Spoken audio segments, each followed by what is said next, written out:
Hi, I'm Alan Smith, and welcome to the East Dallas Real Estate Market Update. If you're thinking about buying or selling residential real estate, it's important that you understand the current market trends. According to NetRis, that is NTREIS, which is our local MLS, the marketplace for East Dallas residential properties in September of 2023 versus the same period last year, the number of sold listings decreased by 23.3% to 102 units, with a top sale of $2,500,000 at 7120 Pasadena Avenue.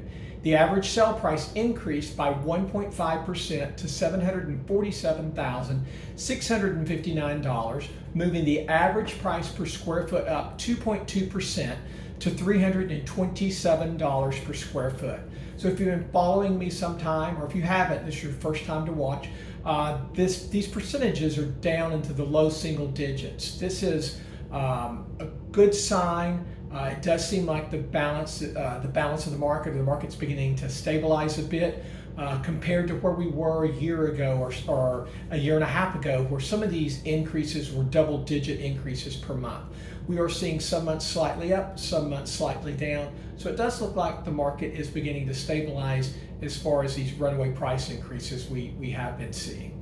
The inventory of properties also available for sale, measured in what we call month supply, increased by 66.7 months to 3 months worth of, 66.7% to a 3 months worth of properties for sale. Yet that still is very low.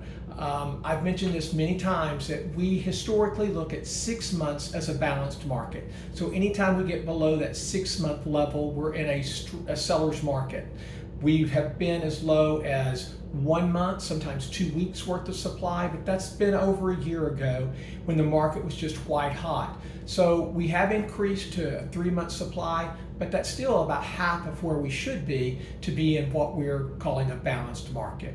Mortgage rates, if you've been listening to anything on the news or reading the newspaper, mortgage rates, that's all you hear about. Yes, mortgage rates have increased, with the 30-year fixed rate average near 7.31%, according to mortgage rate source Freddie Mac, for the month of September, reaching a 23-year high. That is the highest level we've seen since December of 2000. I'm going to encourage you to go to freddiemac.com. You can look at the historic rate charts. It's very interesting for those of you who follow it like I do. You can also see what they're saying regarding what their predictions are as far as rates. Of course, earlier this year they thought we would be below 6% would be the mortgage rates. Obviously that didn't happen because the economy has continued to remain strong, putting pressure on the Federal Reserve to keep interest rates going up. I'm going to throw this out there too. For my generation, for the Gen Xers, we have, there was an article that I read that said Gen Xers look at the historic average for an interest rate at 8%. Because guys, we remember when interest rates in the 80s and the 90s were at 16%, 13%. My first mortgage was at 10.75% when I bought a home in 1996, and then I got to refinance that a couple of times. For a 30-year mortgage, I financed it down to a 15-year mortgage, and I think I ended up in the sevens, if I remember correctly on that. So while interest rates are very high, are considered high, historically high for millennials and for Gen Xers, y'all in that same article said that y'all thought the historic average for long-term interest rates for 30-year mortgage rate should be 4%. So it's going to be important that you be aware of what rates are doing, because that does impact what the market does. So in the coming months, it's important you be aware of some of these following items here. The 30-year fixed rate mortgage, as I just said, hit a 23-year high, which takes us back to December of 2000. I'm going to encourage you to stay in contact with your mortgage professional and see what programs are available for you, because rates do not, if you read anything in Freddie Mac and if you read Lawrence Yun, the National Association of Realtors chief economist, or any of the chief economists that are talking, they do not see us being below a 6% interest rate anytime soon. And it took us from, I think, the mid 60s or something like that, when rates, well, my parents, for example, bought a home in 62 at 4.5% interest rate.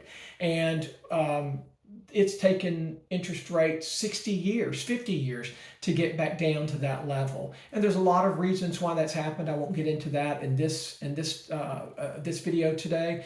But it may be many, many, many years, if ever, in your lifetime, we see interest rates that are back down into the 4s and 3s. So again, I'd like to follow Sam Cater, the chief economist at Freddie Mac. He said regarding these higher mortgage rates, he said, unlike the turn of the millennium, so 2000, house prices today are rising alongside mortgage rates, primarily due to low inventory. These headwinds are causing both buyers and sellers to hold out for better circumstances. Again, I'm saying check out FreddieMac.com so you can see what the historic rate charts are and kind of what they're saying about interest rates. But this is simply supply and demand. And for those of you who've taken economics courses, we know that when the supply is low but demand is high, that prices increase, and that's what we're seeing in home prices. That there is inventory is at that 3-month supply, which is historically low. It's been at lower rates, but we're still at low. We have a lot of people coming into the Dallas market from all over the country, so the demand is still there, even with these higher interest rates. And so home prices are going up while mortgage rates are going up. And in many instances, we have people that are coming from other parts of the country. The mortgage interest rates don't even affect them. They're paying cash.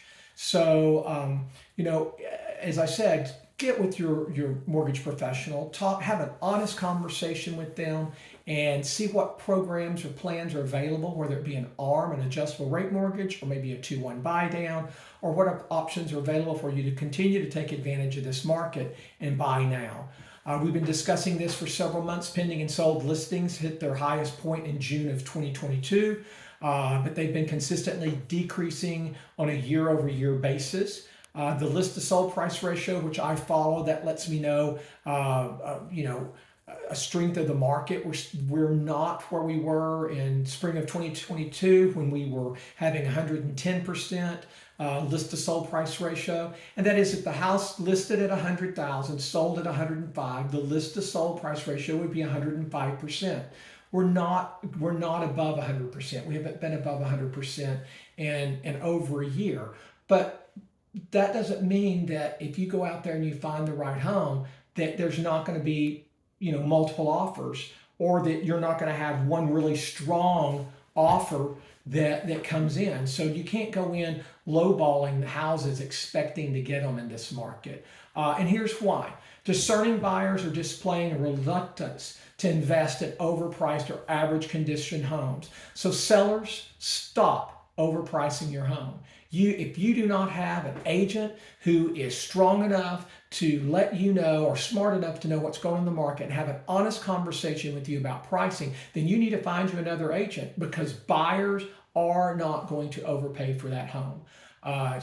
Especially if it is overpriced and it is in an average condition. And I'm seeing homes every day.